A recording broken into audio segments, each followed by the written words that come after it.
Hi, everybody. I'm Amanda Kost. I'm a teaching physician. We're just letting people join the webinar. We'll give them another minute or two to join, and then we'll go ahead and get started. Thanks for joining us today. And this webinar is being recorded for other people who couldn't make it, so just to let you know.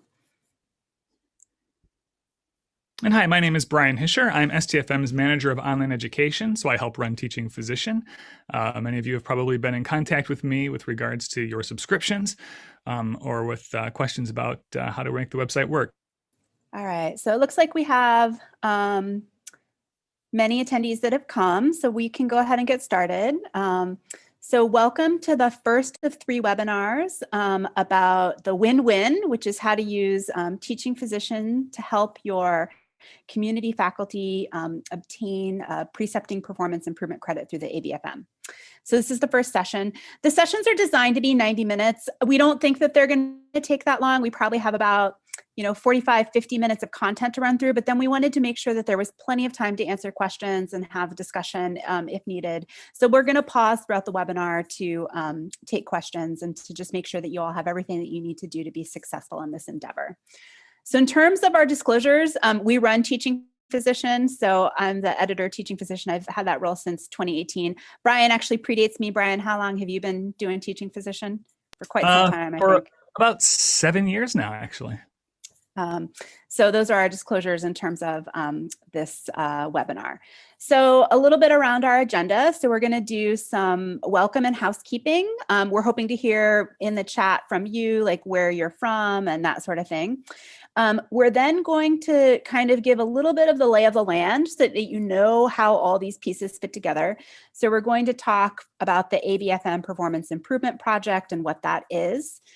We're going to talk a little bit about community faculty competencies and how those were developed and where you can find those and how you could consider using them for your faculty development.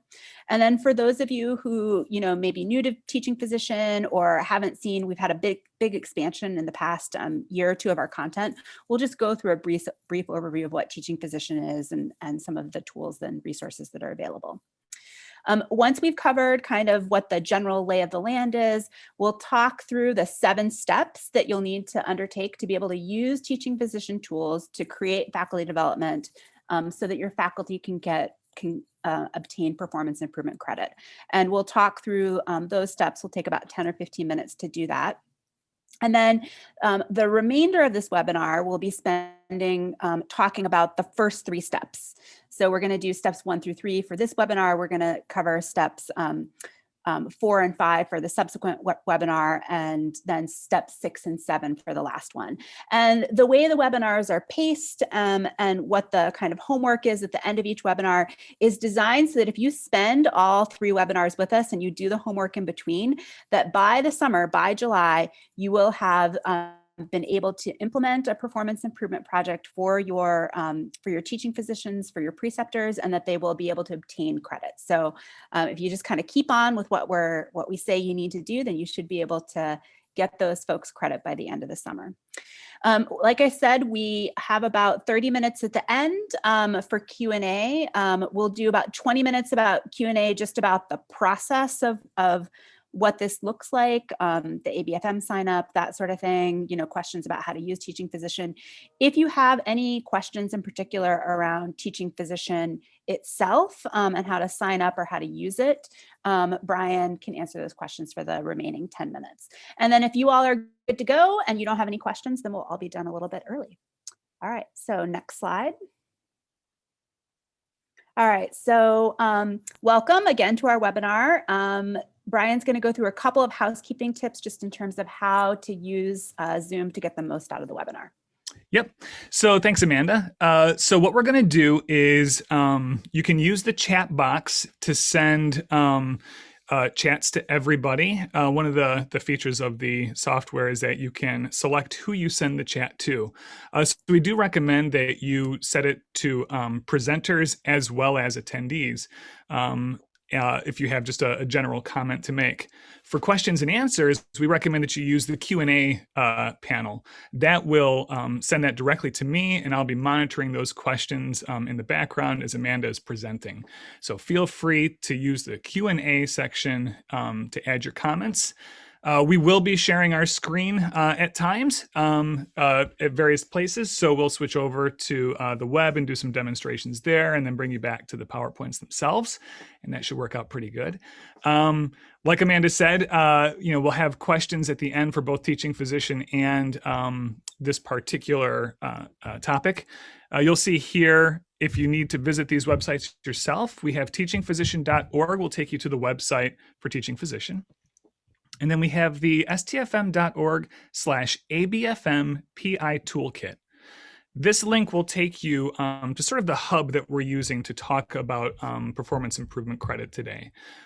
So bookmark that page, and we'll also take you there, and you can follow along with us. All right, so we'd like to get to know a little bit more about all of you. So if everybody can go to their chat and make sure that you're doing both panelists and attendees, if you can put in the chat your name and your institution. We just like to kind of see where everyone's from and get to know everybody. So we'll give you a couple minutes to do that.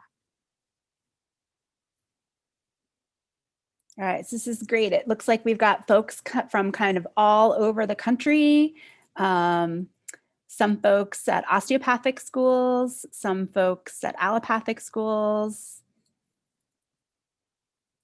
Great, thanks. All right, so we have some people, it sounds like, from the University of Tennessee, University of Rochester, Heritage College of Osteopathic Medicine, Des Moines University of College of Osteopathic Medicine, UC Riverside, Upstate Medical University, University of Minnesota, and University of Arkansas for medical science. All right. Thank you, everybody. I appreciate learning where everyone's from. Great to know. So we are going to continue on in our presentation. All right, so the goals for the webinar today are, first of all, for you to be able to describe the steps for the ABFM continuing certification for teaching quality improvement. So this performance improvement project, we want you to be able to highlight the steps. The second is to start to think about what are areas of high development need for your community faculty. And we're going to give you several tools and kind of frameworks to think about what do your community faculty actually need when you're thinking about designing an intervention that would support this performance improvement project. And then finally, we're going to help you think about how to create a plan for data collection, because data collection is going to be one of the big things that you're going to need to report back to the ABFM. And we'll talk about some tools that Teaching Physician has for data collection and some other ideas that you might want to use as you're collecting data on your intervention and on how your preceptors are doing. So those are our goals for today. So next slide. All right, so like I said, we're going to start off with just kind of an orientation to preceptor improvement, an orientation to the community faculty's competency program, and then also to teaching physician. So what is this precepting performance improvement project? So this was actually something that STFM had a lot of advocacy around. So for those of you who are practicing physicians, you're probably aware of the fact that in order to have ongoing certification, you need to do a certain amount of kind of projects and knowledge skills assessments and then sit for your boards. There's stuff you got to do every 10 years to be able to be a board certified family physician. And one of those big categories of things is quality improvement or practice improvement. And so historically, this had been people that were doing kind of clinical improvement projects. So a common one that people would do off the ABFM website is hand hygiene. So, they'd look to see how many people wash their hands before the project and how many people did hand hygiene after the project, and then you'd report out. And so the goal really was focused on kind of improving the quality of clinical care. Well, with STFM and their advocacy, we said, well, another big thing that community faculty do is they teach our medical students. And so we should be able to figure out a way for them to obtain similar credit for improvements that they're making to their teaching and the educational value that they provide to our students. And so this is what kind of came out of this idea, was a precepting performance improvement project. So preceptors can work with sponsoring institutions to undertake, similar to the hand hygiene intervention, to undertake an educational intervention to improve their teaching practices and then get credit. And so this is huge because, as everyone knows, doing these things takes time out of people's busy days. You have to figure out how you're going to collect the data on your hand hygiene project. You have to figure out how you're going to analyze it. And this allows sponsoring institutions who work with preceptors to help them get credit that helps them maintain their certification, or helps them have their ongoing certification. So this is a project that's been going on for a couple of years that STFM has been part of. And everybody who we'll talk about kind of like what you need to do to be able to get this credit, but there's 5 key things that you need to do as a preceptor, but this is open to most family physicians that are providing teaching to either medical students or to residents. So I will pause and just answer any, we're going to go into more detail here, but are there any questions about this just right off the bat? If you have any questions, just go ahead and put them in the Q&A.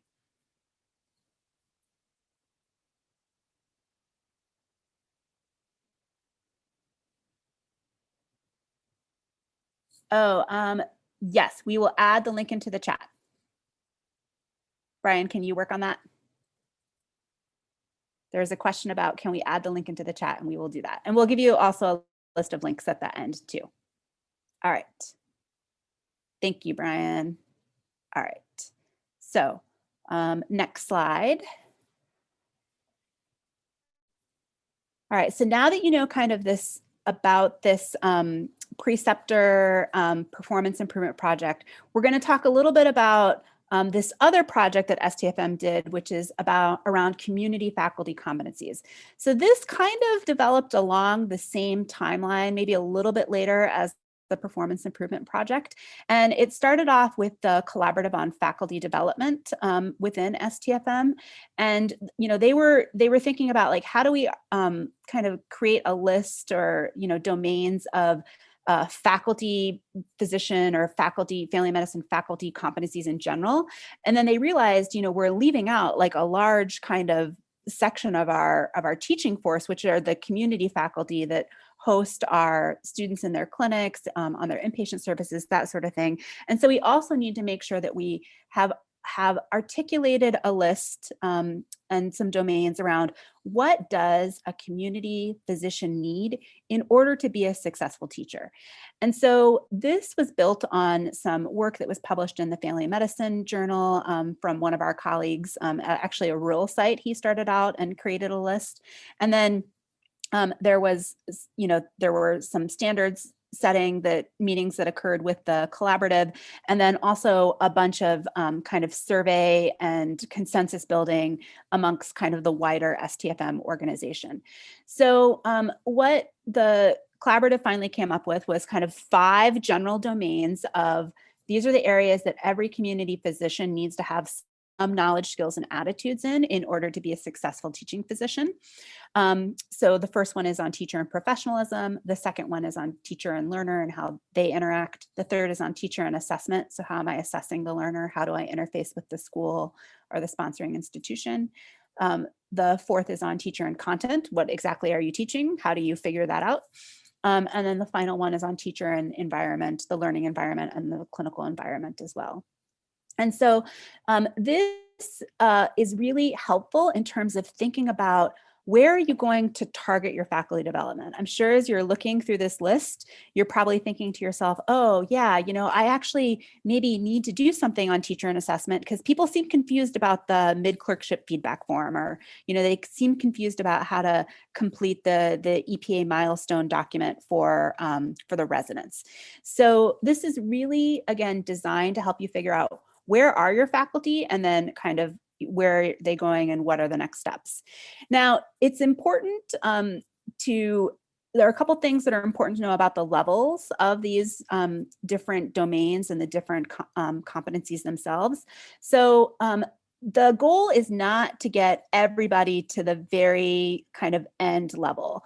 The goal really is for people to kind of end up someplace in the middle, because in the middle is what will support high quality education. So there's kind of basic knowledge and skills that you need to have in order to have a student and be able to provide learning for them. And so there are some things that you do need to know, that everybody needs to know in order to do that effectively.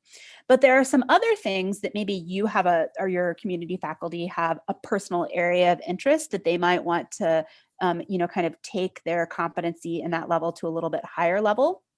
And then there are also some, kind of all the way off to the right side that are really more aspirational or really more driven, again, around interests. So say you have a site director that is really, really interested in, professionalism and professional identity formation, then that person may want to, really work on achieving kind of the highest level of a community physician competency and do a lot of stuff with the clerkship and that sort of thing. But that's not required for someone who doesn't have that area of interest and wants to still be able to teach kind of what is needed for teacher and professionalism, but may not want to spend the extra time and do that extra work.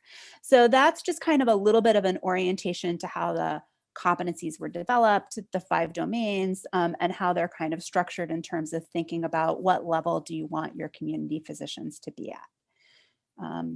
So I will pause and take any questions here.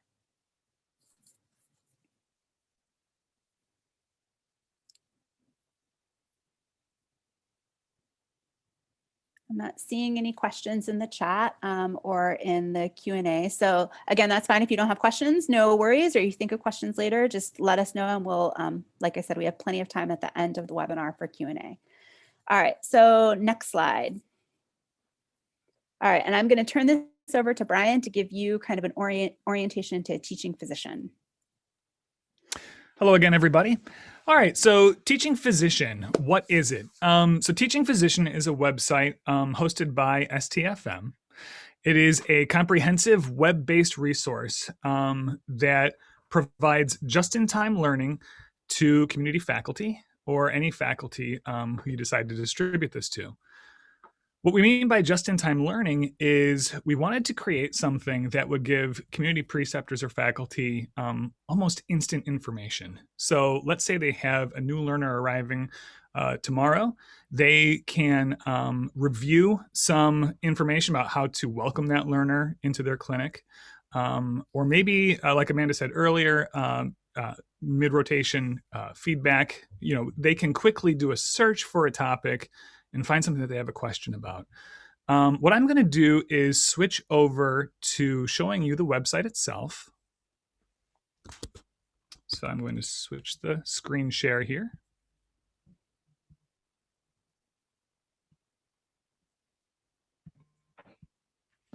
All right, so let me change tabs from the Precepting Performance Improvement Toolkit to the actual Teaching Physician. Okay, so this is the home page. What I want to start off doing is show you just sort of how a preceptor might approach teaching physician in terms of content. If a preceptor comes here, they can go straight to the Content tab. This gives a roadmap of the 12 sections that we've created for the website. Preparation, residents as teachers, orienting a learner, precepting principles, and so on, all the way through to the end, learners in difficulty and after the rotation. If they were to click into one of these sections, they're taken to a landing page that shows all of the pages within that section. We've organized these according to subsections like principles of feedback and then feedback models. If they were to click on a specific page, they can then see just a little bit of an overview in this example of giving feedback. There's a video demonstration as well as some additional resources. Another way that we've organized the content is around learning paths. So these learning paths are either individual based, so we have a resident path and a new preceptor path, but we've also developed these community faculty competency paths. So Amanda had mentioned the 5 domains. You can see here we have teacher and professionalism, teacher and learner, and assessment, and so on. If I click on teacher and professionalism, I'm given a bird's eye view of each of the pages that relates to each step along the competency path. So here we have professional identity. If I want to learn how to model professional behavior or consider students' professional identities and so on, I can click each one of these to learn more about that. If I click on model professional behavior, I can see it's a relative, this just-in-time learning concept sort of brought us to writing a few paragraphs about a topic, followed by quick tips to help you instantly start putting this into practice, followed by some references at the bottom, and then resources on the right-hand side to really start digging deeper into a topic. When we show you the self-assessment tool, you'll see that that's another way to get to these pages. As a learner selects their level, as a community faculty selects their level, and they generate a report, they will have a list of the appropriate links on Teaching Physician that they should click on to read more about that particular level. The last thing I wanted to show you is the My School section. So My School is a place for your institution to add information here into your particular subscription to the website. If you have specific instructions for someone that you want everyone to follow with regards to the competencies or self-assessment, you can add that information here where I've highlighted. I just have some dummy text right here, but if I edit this, I can go in very easily and say, please complete your self-assessment by X date. So anyone can reach this. It has a relatively simple URL. This is teachingphysician.org/myschool. If you send that to your community faculty, they can instantly access this as long as they log in with their login information. So Amanda, I think that's about all I have to say about Teaching Physician as a website. Thanks. Yeah. And this part about My School will come in handy as you think about delivering your faculty development in kind of webinars, the subsequent webinars, webinar 2. We'll use that more. All right. I see one Q&A. Let's just make sure that we do that. So the question is around community faculty competencies. Is this needs assessment similar to the faculty competencies being designed by ACGME? Is this needs assessment survey specifically targeted to family medicine only? Can we give it to faculty for other specialties? Great question. I personally don't have a lot of knowledge about what the ACGME is doing right now around faculty competencies. So I'll need to kind of look that up and see how that aligns. This was originally, in terms of whether or not it was targeted specifically for family medicine, if you look at the competencies, there's nothing in there that is particular to the field of family medicine. It was really particular to the domain of someone who is a teacher, but is not necessarily someone who is like employed by the academic medical center or by the institution. So the way that I think about it is, I'm kind of doing my academic work today, but then I go downstairs to my clinic and I become basically a community faculty member. So what do I need to do when I have my first year medical student there to be able to be a good teacher for that student? How do I interface with, the site director? How do I interface with the institution itself? That sort of thing. So it is not targeted specifically for family medicine. That being said, it's not going to cover kind of content specific domain. The only things that are in the content in the teacher and content that might be content specific is around kind of the practice of evidence-based medicine, but you should be able to give it to faculties for other specialties. It hasn't been validated for faculties for other specialties too, so it hasn't had any sort of consensus building around that. Although the collaborative did make sure that it went out to not only here, but we also worked with some folks in Canada around their community faculty competencies, and that it should apply for all teachers, not just family physicians. So, and I will learn more about kind of the faculty competencies that are being designed by the ACGME and get back to you around that question. All right, and then I think there was one other question in the chat. Okay, are there faculty development resources included in Teaching Physician on EPAs? A little bit around EPAs in terms of how to complete the forms. and like work with the institution if they've implemented EPAs. We don't have specific things on how to do a workplace-based assessment or whatnot. But if that's an area of interest or need, because this is kind of, where assessment is going within medical education and with resident education, then we can certainly include that. Right now, the content is pretty basic in terms of how do you work with the institution to understand your EPA-based form so that you can submit it appropriately. And Amanda, I'm going to put in the chat a link to resources on stfm.org that might help as well. Okay. All right. Can we go back to the slides and then we can continue on?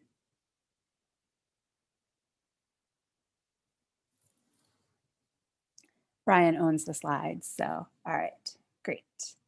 Okay, so now we're going to walk through the 7-step plan for success about how to use all these resources to be able to award or get your preceptors, your community faculty, their performance improvement credit.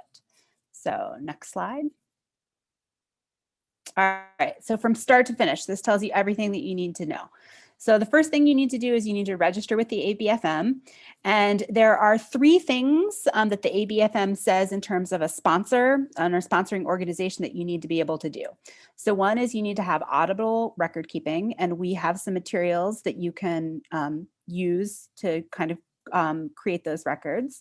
The second is that there needs to be somebody who's responsible for the portfolio management. So that really is who is the human at your institution that is going to be kind of making sure the records are kept, interfacing with the community faculty, that sort of thing. And then finally, you'll need to be able to track who participates and then who completes the actual performance improvement intervention and project. So those are the 3 things that the institution needs to do. The next thing that you need to do and you need to help your community faculty with is to make sure that they're eligible. And so the ABFM says that you need 5 kind of key things that each community faculty needs to do to be able to be eligible for this credit. So the first is that they'll need to attest to the teaching settings. They need to say, hey, I'm a teacher in my clinic, or hey, I'm a teacher on the inpatient service. So they will need to attest that they are a teacher and that they obtain or they work with students and a little bit around kind of the learners that they're working with. The second is that in a year, they need to teach 180 hours. So this is pretty easy for most clerkship faculty to be able to obtain. For people that are teaching residents, also pretty easy. Even amongst people that teach in kind of like preclinical preceptorships, oftentimes they can get to the 180 hours as well. So they need to teach the number of hours in an appropriate teaching setting. The third is that they need to actually participate in the intervention. So they need to be, kind of an active participant in whatever sort of faculty development that you're doing. The fourth is that they need to contribute and review pre and post data. So we'll talk about assessments that they can do, learner assessments, assessments that you can do as a sponsoring organization, but they need to be able to review that information. And then finally, they need to collaborate as needed. And this is the part that kind of throws people off a little bit. But I want to just kind of give a clinical example so that that I think makes it pretty clear. So, if I were undertaking a performance improvement project, say with colon cancer screening in my clinic, and I designed, how am I going to mail out the FIT test, and then I measure pre-post, and, I show the rates of colon cancer screening before and after, clearly I'm collaborating in that QI project. Now, the other thing that could happen is, so I'm at a big academic medical center. They have a population health group that has decided they're just going to mail FIT cards to everybody. And this may be happening to my patients, but I'm kind of just on the periphery of this, right? I'm not meeting with those folks. I'm not helping to figure out who do we mail, when do we mail, what do we do if we don't get anything back. I'm not involved in that project at all. So I could not go and claim performance improvement credit for this, colon cancer screening quality improvement project if it just happened to be taking place in the area that I work. So, if you think about it, applying it to this area, you are not going to be able to just kind of blanket award all your community faculty this credit. They're going to need to actually do the work to participate. So they're going to need to do the self-assessment. They're going to need to participate in the intervention, look at the post-assessment, that sort of thing, work with you as you do the intervention. So I hope that helps clarify kind of the collaboration. And if you have other questions, let me know. And then step 3, after the community faculty are eligible and they've met those kind of five key areas, is that you need to perform a pre-assessment. And so we'll talk a little bit about the self-assessment that they can do via teaching physician, and we'll demonstrate this. And this kind of kills 2 birds with 1 stone. So one, it helps with that reviewing of pre-post data. And then second, it gives you an idea of what are areas of need or high need within your faculty that you can design a faculty development intervention around. The other assessment that you might want to consider for pre-assessment is, what kind of assessment have you done as the sponsoring institution of the community teaching physician? Have you sent anything out to them? Like, are you doing any sort of assessments on their performance? Do you have learner assessments that you could potentially use to kind of guide this as well? So those are the first 3 steps. Next slide. The 4th step is, once you've done the self-assessment, is to use teaching physician resources to design a faculty development experience. And ABFM says you need to have 2 things for this faculty development experience. 1, there needs to be a clear intervention, so you need to know what you're actually doing. And then there has to be a specific aim. So that needs to be articulated as well. The 5th step is to deliver the faculty development experience. You can deliver it live, similar to what we're doing with this webinar. You can have some self-directed asynchronous experiences, and there are some other really creative things that other institutions have done that we highlight on the STFM website around delivering the faculty development experience. Next slide. After the faculty development experience has occurred, presumably your community faculty are changing kind of their approaches, they're using new knowledge or skills for their teaching, that sort of thing. So after they've received that and enough time has gone by, then you'll need to do a post-assessment to see how successful was your intervention. Did it meet its aims? So there's a couple different things that you can do from that perspective. You can do another self-assessment via teaching physician, and we'll show you how you can kind of compare pre-post. You could do another assessment of your teaching faculty, your community faculty by the sponsor, by you all. And you can also consider learner assessments. And another thing is that another potential post-assessment is actually a reflection that the faculty could do themselves, so that the teaching faculty could perform themselves. And then finally, the last step is to notify the ABFM that after they've completed the post-assessment and you have all your data, that the preceptors that met the inclusion areas, that they've completed their performance improvement activity, and then the ABFM will be able to award them the credit for doing this activity. So 7 easy steps, and we're going to talk about the first 3 today to kind of get you on the path. I'm going to just check the Q&A because I see 2 things. One is, do the 180 hours need to be in 1 year? My understanding is yes, is that they need to be in this year. Brian, have you heard anything differently? I've not heard anything differently, no. Okay, yeah, my understanding is that it needs to be 180 hours in 1 year, but that's a great question. We will definitely confirm that. All right, next slide. So now we're going to show you some tools and some other information for the first 3 steps to help you, once you're done with this webinar, you can log off of the webinar and you can get going right on these tasks. So the first step, again, is to register with ABFM to become a sponsoring institution. So Brian's going to switch over to the landing page of STFM so that we can go through some materials that would be helpful for this. All right, so this Precepting Performance Improvement Toolkit has a lot of great information on it to help you kind of get ready to be a sponsoring institution. So again, it talks a little bit about the basics. You need to be a medical school, residency program, or other academic to apply to be a sponsor. It says that you're going to help your teaching faculty to do a teaching focus performance improvement activity. They need to do 180 one-on-one teaching hours, and then the preceptor will attest to participation, the sponsor needs to submit completion, and then at the end, the ABFM will post completion to their physician portfolio that each physician has access to. There is another question about, are the 180 hours within the academic year or the calendar year? I think within the calendar year, because that is how the ABFM organizes it. But we will again check on that in particular. All right, so I think the most important part of this web page is kind of under the bullets of the quick links. So if you, the first link includes a how to become a sponsor recorded webinar. So in a much more detail than what we're going in today, if you have additional questions, you can click on that webinar and watch it. The second, so actually not, we're going to go to the third one, the PDF of sponsor applications. So if you click on this, this is really great because this is what you're going to have to fill out when you go to the ABFM website.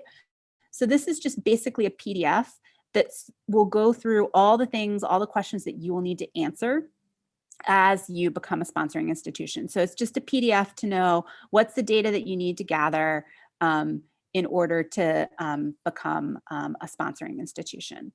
And then if you continue down, so keep going, talks about who's going to be the portfolio manager, that sort of thing.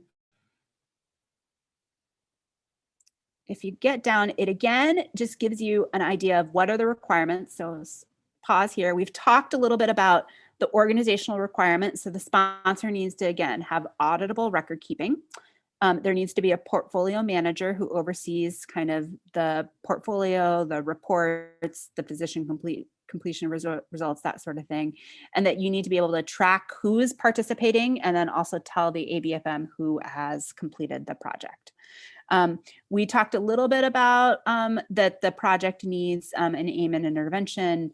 And we're going to go into the performance improvement requirements in subsequent webinars in more depth. And then finally, it talks about C, meaningful participation requirements. We talked a little bit about this already, the attestation, the 180 hours, the intervention, the pre-post data, and then the collaboration. So it's, again, kind of a nice thing as you're kind of getting ready to become a sponsor, just covers all the major requirements. So Brian, if you can go back to the other page. The other thing that I will say too is that the ABFM handout for potential sponsors, so the last bullet point, if you can click on that.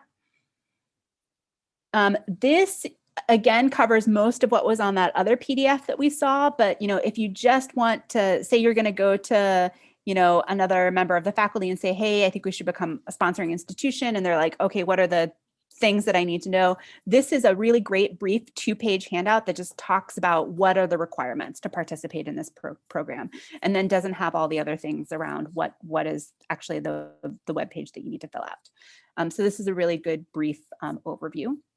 And then if you go back, we have also included a link that goes directly to the ABFM. So if you click here, this will be the landing page for the Precepting Performance Improvement Program. Again, talks through all the different things, but also talks about how you do the application process and that sort of thing. So this is where you will apply. And again, we've covered most of these things, but this will take you directly to the ABFM so that you can get started. All right, so we can go back to the slides.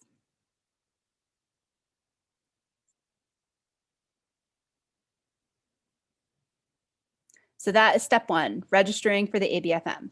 Step 2, you're going to have to collect that information about your preceptors. So those kind of 5 key things that we talked about, making sure that they're teaching the 180 hours, making sure that they have completed the attestation, making sure that they want to participate in this. So, you may want to get a sense of like, do your preceptors even want to do this? That sort of thing. So you need to make sure that you have done those 5 things so that you can know, here are the preceptors that I'm going to be sponsoring for this performance improvement project, so that you need to make sure that you know kind of who you're going to be engaging with for the intervention.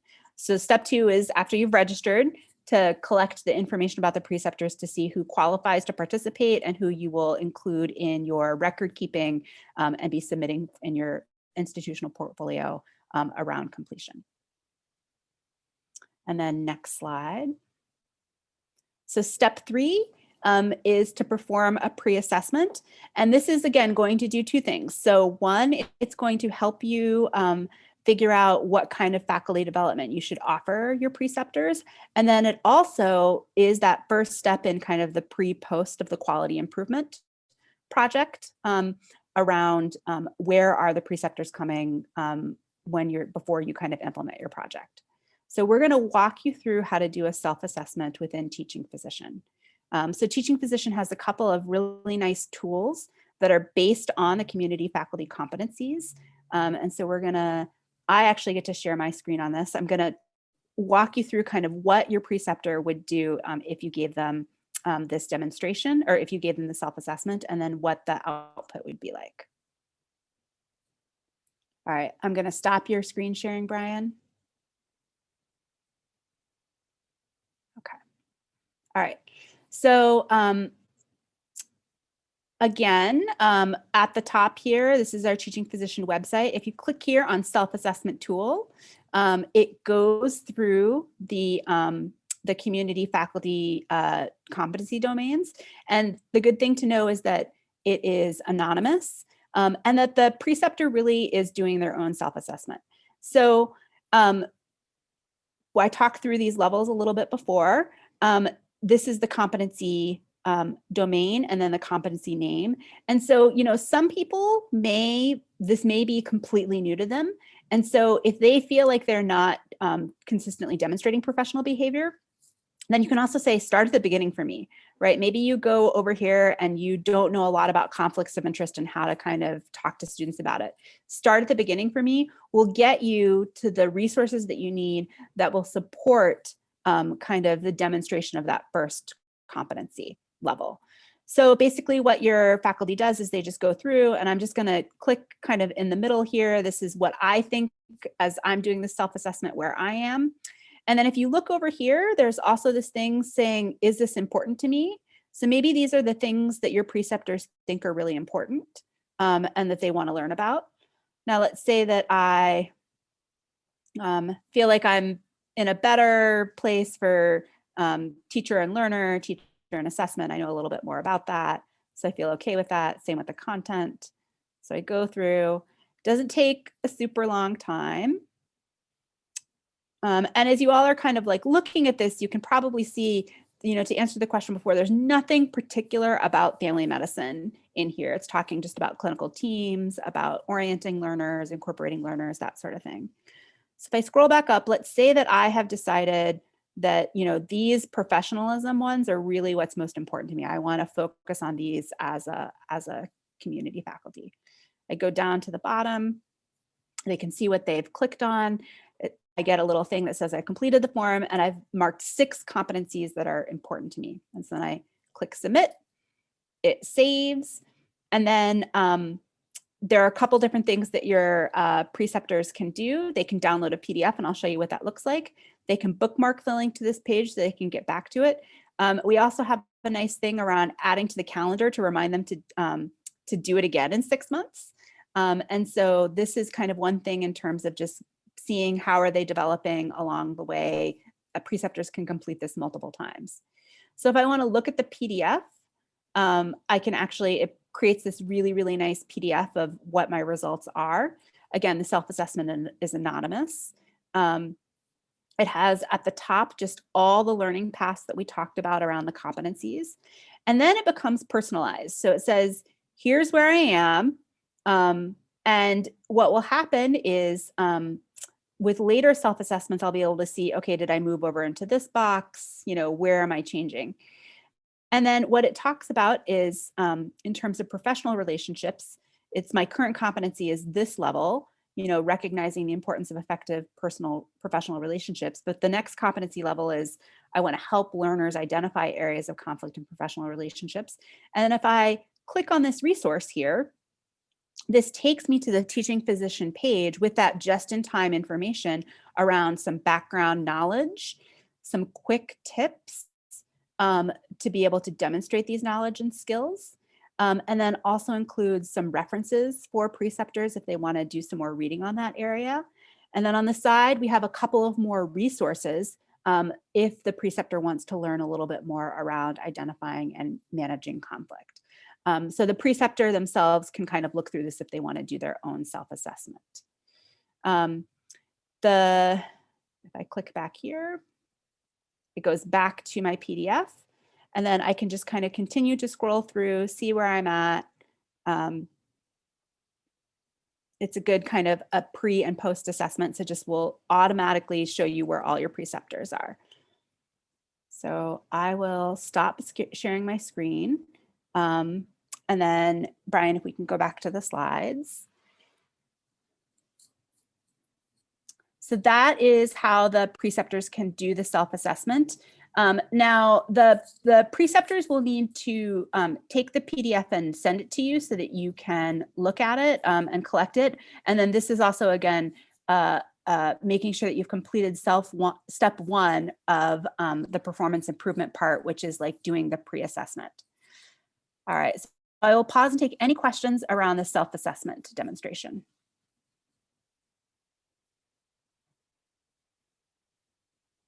All right, I don't see any questions, but if they come up, is there a workload assessment that you could share? I don't exactly, Leslie, I don't know exactly in terms of, time required to complete. Okay, so how long does it take them to complete that form? Brian, you probably have some data on this, right? Because you can see how people are doing as they're completing the form. So you're referring to the self-assessment form itself? Yeah, kind of like, when you have to fill out government thing and they're like burden of documentation or something like that. What's estimated time to complete?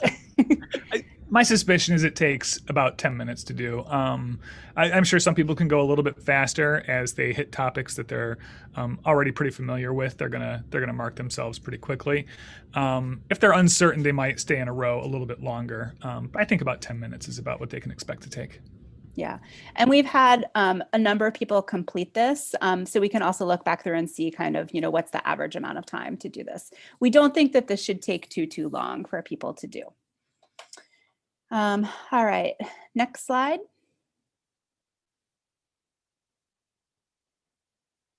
Sorry, there's one more question around the self-assessment. Can we use this only if we register with ABFM? The self-assessment is actually within teaching physician tools. So as long as you're a teaching physician subscriber, you have this, and it's actually separate from the ABFM. All right, thanks for the questions. Okay, so one of the next goals of this webinar was to kind of help people think about how are you going to create a plan for performance improvement data collection.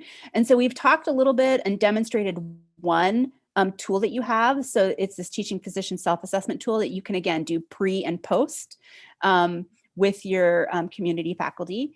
The other sorts of kind of big buckets of performance improvement data that you could collect are your own assessments. So, how are your community faculty currently being evaluated? Do you do anything on a regular basis to evaluate their teaching?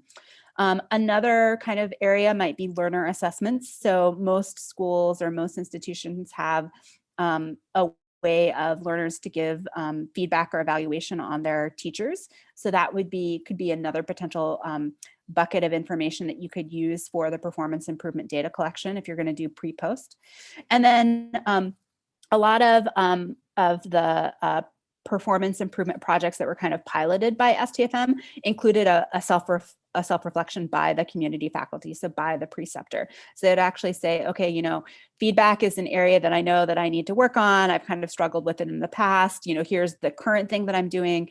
Go through, do some faculty development around feedback, maybe review some of the videos on the different models, commit to using the ARCH model, and then trial it out with 3 or 4 learners, and then write a post self-reflection about like what was better, what was different around that. These all actually count as data collection or data sources for the performance improvement activity. I'm sure there are other ones that are out there that we haven't thought of, but these are kind of the main things that we think about when you're considering putting together one of these projects. So next slide. And then how do we think about this in terms of, this is a lot of this is kind of laying the groundwork for intervention that you're going to offer to support this performance improvement credit. How do you think about high development need areas for your community faculty? Well, I think one is if you have your faculty do this self-assessment, I think you're going to get a great snapshot on where people feel like their comfort level is in different domains. And you might find that everybody feels like they're doing great with feedback, but they're really confused around the content that they're supposed to teach. Or you might find that people feel fine around kind of modeling professionalism, but they don't know anything about the assessment. And so, getting these from your preceptors is actually going to be really important to kind of identify areas that they think like, hey, this is a space where I could use a little bit of development. The next area that you might want to consider is student or learner feedback. Are there themes that you're seeing in your clerkship evaluation or in your rotation evaluation? Are there things that are coming up over and over and over again? So I know at my institution, one thing that is coming up over and over again is people are just kind of confused about like, when the faculty is filling out the form at the end that assigns the grade, is that appropriately lining with the grade that they're giving? What kind of development have they gotten? That sort of thing. So the students have given a lot of feedback around that. And so that might be an area that you identify as high need. You may look at the community faculty competencies. If you haven't looked at those before, you might want to just take a look at those and say, wow, we're not doing anything on unconscious bias at this point. This might be an area that we didn't think about, that we need to we decide that it's an area of interest for our particular learning experience that we want to work on. And then finally, think about what your institution needs, right? Every institution might have something different that's going on. Maybe you're moving towards an EPA workplace-based assessment model. Maybe you really need to focus your faculty development more around like, how do we help our faculty, our community faculty do appropriate assessment? So I think, thinking about all of those 4 areas will help you kind of figure out like, what should you teach your faculty when you're thinking about this performance improvement project. Next slide. All right, so we're almost done. I know it's been a lot of talking. I really appreciate everybody hanging in there with us and asking questions as they come up. So if you are going to go down this journey and you're hoping to get your preceptors, their performance improvement credit by the summer, when you leave here, you've got 3 pieces of homework and 1 kind of cognitive piece of homework. The first one is to register with it as an institution or as a sponsor with the ABFM. The second is to collect the preceptor information to start to build those auditable records and figure out who's going to participate. And then the third, I would say, if you are a subscriber to Teaching Physician, send out the self-assessment so you can start gathering the self-assessment data. Because between now and when our next webinar is in a month, I'm hoping everyone's going to be able to come back with self-assessment data. Think about those other 3 areas: institutional needs, learner assessments, that sort of thing, to be able to identify what are potential faculty development areas from the competencies that you would be able to do to be able to offer this intervention for performance improvement. So those are your 3 pieces of homework. If you want to, again, continue on this journey to get everybody some maintenance of certification credit by the summer, those are the 3 next steps. And then it does look like Brian checked. The 180 hours do not have to be in a single year, but they do have to be in 1 certification cycle. And it's my understanding that each certification cycle is 3 years. Thank you, Brian. Appreciate that. That's an important point of clarification. That ends up being about 60 hours a year, not 180 hours a year. Next slide. All right, so we have, this is the content that we have for you today. We have plenty of time left over for Q&A. Brian and I are happy to, stay here for the next 30 minutes or so answering your questions. If you have specific questions about Teaching Physician for your school and kind of like tech support, we would hope that we could answer the other questions about the process and steps first, because that usually tends to be institution specific. But we will stop now and just take your questions in the chat, or if you want to raise your hands.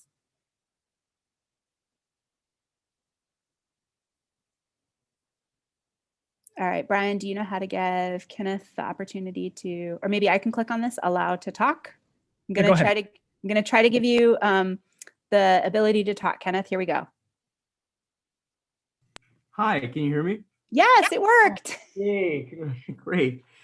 Question, okay, so I come from a school that's a distributive model. So 100% of my, I'm the family medicine clerkship director. So 100% of my faculty are community faculty that have no relationship with the school other than they've received an academic appointment. There's no financial anything, so they aren't beholden to us in any way. So you were saying about institutional membership to teaching physician or whatnot. Does that mean that my school gets the membership, or do we have to have each of those physicians? No, your school gets the membership, so you get it for them, and then they have access to it. Okay, what about STFM membership? I know everybody in the world should be in STFM, but I have a feeling that probably very few, if any, of my community faculty members are STFM members. Do they have to have memberships in STFM for this? No, my understanding is that they just use the institutional login and that they can get to all of the materials once your institution has the login, but that they don't need to be STFM members. Brian, you can correct me if I'm wrong. That is correct. And as I go to my school administration about this teaching physician membership, is it expensive? So we have 3 subscription tiers, and we divide it based on need. So if you want to provide it to up to 20 preceptors, it'll be $800 a year. If you provide it to up to 500 preceptors, it's $1,900 a year. And if you would like to do unlimited preceptors, so upwards of thousands, you're at $2,400 per year. Okay, great. Thank you very much. Thanks, Kenneth. Other questions? There's 2 questions in the Q&A. One is around physicians that are DOs that are not ABFM boarded. Is there a requirement for them to earn performance improvement credit? No, this is really around the ABFM maintenance of certification or ongoing certification for your board certification. So my understanding is that if you're not board certified, then you don't have to do this performance improvement credit. And then Thomas has a question about how do I find out if my school already has teaching physician? Brian can help you out, Thomas. So we'll have a list of attendees and he'll reach out and help you with that. That's right. And I'll put my email address in the chat if anyone needs to contact me directly. Okay. All right. Other questions? All right. It doesn't look like there's any questions. Leslie, we're glad that you found it helpful. Again, there's a recording if there are people from your institution who wanted to come but couldn't come today, feel free to have them watch the recording. And then I'm hopeful that all of you will come back for our next webinar, have done the first 3 steps that we can get you along this path to get your community faculty kind of the recognition that they deserve through this teaching performance improvement project. Again, don't hesitate to reach out to Brian or myself. We're happy to answer any questions that you may have and have fun out there.